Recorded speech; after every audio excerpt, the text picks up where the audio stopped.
ओम नमः शिवाय। जय माता रानी। दोस्तों, आप देख रहे हैं आपका अपना YouTube चैनल व्रत त्योहार टोटके। मैं हूं आपके साथ रिमझिम शर्मा।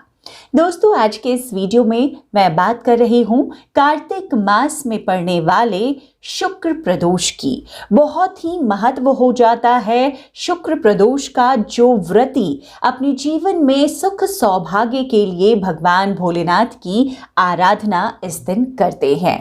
जैसा कि हम सभी जानते हैं दोस्तों, प्रदोष जो व्रत है उसकी बहुत ही महिमा है। हर मास में दो त्रोदशी तिथि आती है, एक कृष्ण पक्ष की और दूसरी शुक्ल पक्ष की। तो इस बार दोस्तों 27 नवंबर को जो त्रोदशी तिथि पड़ रही है वो पड़ रही है शुक्रवार को, और इसे हम शुक्र प्रदोष कहेंगे। जैसा मैंने बताया कि प्रदोष व्रत की बहुत ही महिमा है। महिमा क्यों है? महिमा इसीलिए है क्योंकि इस वक्त जो प्रदोष काल का वक्त होता है दोस्तों, बार बार मैं बताती हूँ, जब भी मैं कोई शिव भगवान की पूजा की बात करती हूँ तो ये जरूर बोलती हूँ आपसे कि प्रदोष काल में भगवान शिव की पूजा करें, क्योंकि ऐसा माना जाता है कि जो वक्त होता है, ये जो समय होता है प्रदोष काल का, उस समय में भगवान शिव बहुत ही खुश रहते हैं, बहुत ही प्रसन्न मुद्रा में रहते हैं। इसीलिए जो भी भक्त अपनी जिस भी मनोकामना से उनकी आराधना करते हैं वो भोलेनाथ की कृपा से जरूर पूरी होती है। प्रदोष का व्रत जो होता है, त्रोदशी व्रत, वैसे तो हर मनुष्य, हर व्यक्ति अपने जीवन में अपनी अपनी कामनाओं के लिए करता है, लेकिन इस दिन भगवान शिव की पूजन अर्चन से गरीबी, दुख, दारिद्रता, कर्ज की अगर परेशानी जीवन में है, स्वास्थ्य साथ नहीं देता, पति पत्नी यानी कि दाम्पत्य जीवन में किसी तरह की परेशानी है, तो लोग जो भक्त हैं भगवान शिव के वो ये व्रत करते हैं। प्रदोष व्रत के दिन दोस्तों भगवान शिव शंकर की पूजा आराधना के साथ साथ विशेष पूजा की जाती है माता पार्वती की और नंदीगण की। इस बार की अगर बात करें दोस्तों, 27 नवंबर 2020 शुक्रवार का दिन है, और शुक्रवार के दिन पड़ने की वजह से हम इसे शुक्र प्रदोष कहेंगे। शुक्रवार को पड़ने वाले प्रदोष व्रत से व्यक्ति के जो व्रती होते हैं उनके जीवन में सुख, समृद्धि और सौभाग्य, ऐश्वर्य की प्राप्ति का वरदान भोलेनाथ उन्हें देते हैं। तो बहुत महत्व रखता है प्रदोष व्रत अगर शुक्रवार को पड़ता है। वैसे तो हर माह 2 व्रत प्रदोष का पड़ता ही है, लेकिन प्रदोष व्रत का वारों के हिसाब से फल अलग हो जाता है। जैसे अगर रविवार को प्रदोष है तो आप अच्छे स्वास्थ्य के लिए कर सकते हैं। सोमवार जो प्रदोष करते हैं वो संतान प्राप्ति की कामना से।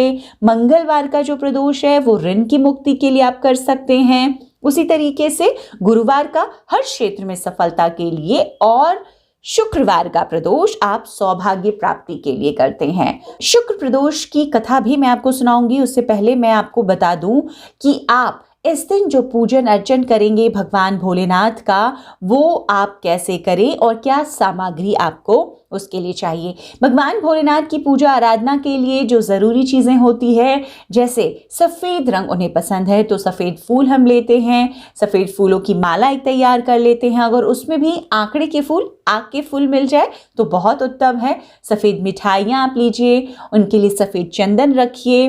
कलश की स्थापना जरूर कीजिए प्रदोष व्रत में। बेलपत्र, भांग, धतूरा, इनका आप जरूर कहीं ना कहीं से इंतजाम कीजिए और भगवान भोलेनाथ को अर्पित कीजिए।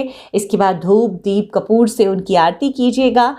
इसके लिए अगर शुद्ध घी हो तो बहुत अच्छा हो, गाय का हो तो और उत्तम, नहीं हो तो आप तिल के तेल से भी कर सकते हैं। सफेद वस्त्र अर्पित कीजिए। आप हवन छोटा सा करना चाहते हैं तो आप हवन के लिए थोड़ी लकड़ी का इंतजाम भी रखिए। आप सुबह उठेंगे, प्रदोष व्रत का संकल्प लेंगे, भगवान भोलेनाथ के सामने हाथ में एक बेलपत्र और जल लेकर संकल्प के साथ आप व्रत शुरू करेंगे। सुबह की पूजा आराधना में आप इन सभी सामग्रियों को भगवान को अर्पित करेंगे, लेकिन जो मुख्य पूजा होती है, जैसा मैंने बताया अभी भी आपको, वो प्रदोष काल में होती है, प्रदोष व्रत में भी। तो शाम की पूजा में जो प्रदोष काल में पूजा होगी उसमें ही आप कथा कहेंगे और उसके बाद आरती कर जो भी भोग आपने लगाया है भगवान को, उस भोग को लेने के साथ आप व्रत खोलेंगे। भगवान के भोग में इसमें महत्व है जौ का सत्तू और घी और शक्कर मिलाकर उसमें आप भोग भगवान को चूरमे के रूप में लगा सकते हैं और विशेष पूजा आराधना आप करेंगे। जब आप भोजन करेंगे संध्या काल में तो भोजन बिना नमक के, नमक रहित भोजन करना है, मतलब मीठा खाना आपको खाना चाहिए। अब प्रदोष काल की बात कर लूं। प्रदोष काल कई मतों के मुताबिक वो मानते हैं सूर्यास्त के 1 घंटे पहले से लेकर 1 घंटे बाद, और कई मतों का ये मानना है कि सूर्यास्त के बाद 2 घंटे 24 मिनट, मतलब लगभग 2.5 घंटे का जो समय होता है वो प्रदोष काल होता है। तो आप इस समय ही प्रदोष व्रत की पूजा आराधना कीजिए, यही सबसे उत्तम समय होता है। दोस्तों, शुक्र प्रदोष के लिए अब मैं आपको एक अचूक उपाय बता दूं। अगर आप शुक्र प्रदोष का व्रत कर रहे हैं तो इस दिन जरूर ये उपाय भी करें। इस दिन आपको करना क्या है, इस दिन ज्यादा कुछ नहीं करना। अगर आपके घर में कोई भी महिला इस दिन आई हो या कोई बच्ची आई हो, उन सभी को आप सफेद मिठाई इस दिन जरूर खिलाएं। अगर संभव हो तो आप घर में आई हुई महिलाओं को, स्त्रियों को खिलाएं, और अगर आपके घर में कोई महिला इस दिन बाहर से नहीं आती तो आप घर में भी जो महिलाएं हैं उनको भी मिठाई खिला सकते हैं, सफेद मिठाई खिलाएं। बच्चियों को जरूर खिलाएं, और अगर ऐसा नहीं है संभव, आपके घर में कोई महिला नहीं है, तो आप ये काम मंदिर के बाहर जाकर भी कर सकते हैं। किसी जरूरतमंद महिला को इस दिन आप जरूर मदद करें, उन्हें भी मिठाई जरूर दें। दोस्तों, शुक्र प्रदोष व्रत की कथा क्या है वो मैं अब आपको सुना दूं। शुक्र प्रदोष व्रत की कथा के अनुसार कहा जाता है कि एक नगर में 3 मित्र रहते थे, राजकुमार, ब्राह्मण कुमार और तीसरा धनिक पुत्र। राजकुमार और ब्राह्मण कुमार विवाहित थे।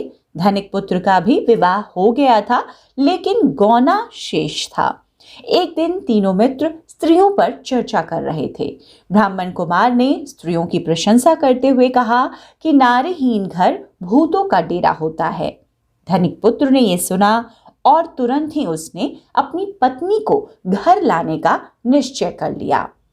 तब धनिक पुत्र के माता पिता ने उसे समझाया कि अभी शुक्र देवता डूबे हुए हैं, ऐसे में बहू बेटियों को उनके घर से विदा करवा लाना शुभ नहीं माना जाता। लेकिन धनिक पुत्र ने एक नहीं सुनी और ससुराल पहुंच गया। ससुराल में भी उसे मनाने की कोशिश हुई कि वो पत्नी को लेकर वापस घर ना जाए, लेकिन वो जिद पर अड़ा रहा और कन्या के माता पिता को उनकी विदाई करनी पड़ी। विदाई के बाद पति पत्नी शहर से निकले ही थे कि बैलगाड़ी का पहिया निकल गया और बैल की टांग टूट गई। दोनों को चोटें लगी, लेकिन फिर भी वो चलते रहे। कुछ दूर जाने के बाद उनका पाला डाकुओं से पड़ा, जो उनका सारा धन लूट कर ले गए। इसके बाद जैसे तैसे दोनों घर पहुंचे। वहां धनिक पुत्र को सांप ने डस लिया। उनके पिता ने वैद्य को बुलाया तो वैद्य ने बताया कि वो 3 दिनों में मर जाएगा। जब ब्राह्मण कुमार को ये खबर मिली तो वो धनिक पुत्र के घर पहुंचा और उसके माता पिता को शुक्र प्रदोष व्रत करने की सलाह दी और कहा कि इसे पत्नी सहित वापस ससुराल भेज दें। धनिक ने ब्राह्मण कुमार की बात मानी और ससुराल पहुंच गया, जहां उसकी हालत ठीक होती गई। यानी शुक्र प्रदोष के महात्म्य से सभी घोर कष्ट दूर हो गए। शुक्र प्रदोष के दिन आपको यही कथा सुननी चाहिए। कथा सुने और उसके बाद दूसरों को भी, परिवारजन जितने लोग हैं घर में, उनको भी सुनाएं। और इसके बाद हवन सामग्री से, जो आपने हवन सामग्री पहले से रखी है, सामग्री मैंने आपको बताई, उससे 11, 21 या 108 बार आप आहुति जरूर दें। आप भगवान शिव के मंत्र से ओम ह्रीं क्लीं नमः शिवाय स्वाहा, इस मंत्र से आप आहुति दे सकते हैं। आप चाहे तो 11 बार ही दें, अगर हर बार संभव नहीं हो पा रहा है आपसे 108 बार आहुति देना। और इसके बाद भगवान शिव की आरती कर प्रसाद वितरित करें और उसके पश्चात आप भी भोजन ग्रहण करें। प्रदोष व्रत को इस तरीके से करने से माना जाता है कि दाम्पत्य जीवन की जो भी परेशानियां, जो भी कष्ट है, वो दूर हो जाते हैं। भगवान भोलेनाथ, माता पार्वती की कृपा से दाम्पत्य जीवन में सुख समृद्धि बनी रहती है। तो दोस्तों, शुक्रवार के दिन पड़ने वाले इस प्रदोष व्रत से सुख समृद्धि मिलती है। तरह की जो परेशानियां अगर दाम्पत्य जीवन में है वो खत्म हो जाती है। उम्मीद करती हूँ कार्तिक माह के पड़ने वाले इस शुक्र प्रदोष व्रत को आप इस तरह करेंगे और जीवन में आपकी खास तौर पे अगर पारिवारिक जीवन में किसी तरह की दाम्पत्य जीवन में अगर समस्या है तो इस व्रत के प्रभाव से भगवान भोलेनाथ माता पार्वती के आशीर्वाद से वो सभी समस्याएं, वो सभी संकट कष्ट जरूर दूर होंगे। उम्मीद करती हूँ वीडियो आपके लिए उपयोगी साबित होगा। अगर जानकारी अच्छी लगी तो वीडियो को जरूर लाइक कीजिएगा। इसी तरह की जानकारियों के लिए दोस्तों अगर चैनल पर नए आए हैं तो चैनल को जरूर सब्सक्राइब भी कर लीजिए और नोटिफिकेशन के लिए बेल बटन दबा कर रखिए क्योंकि ये जानकारियां सबसे पहले आप तक पहुंच सके। वीडियो देखने के लिए आप सभी का बहुत बहुत शुक्रिया दोस्तों। जय माता रानी।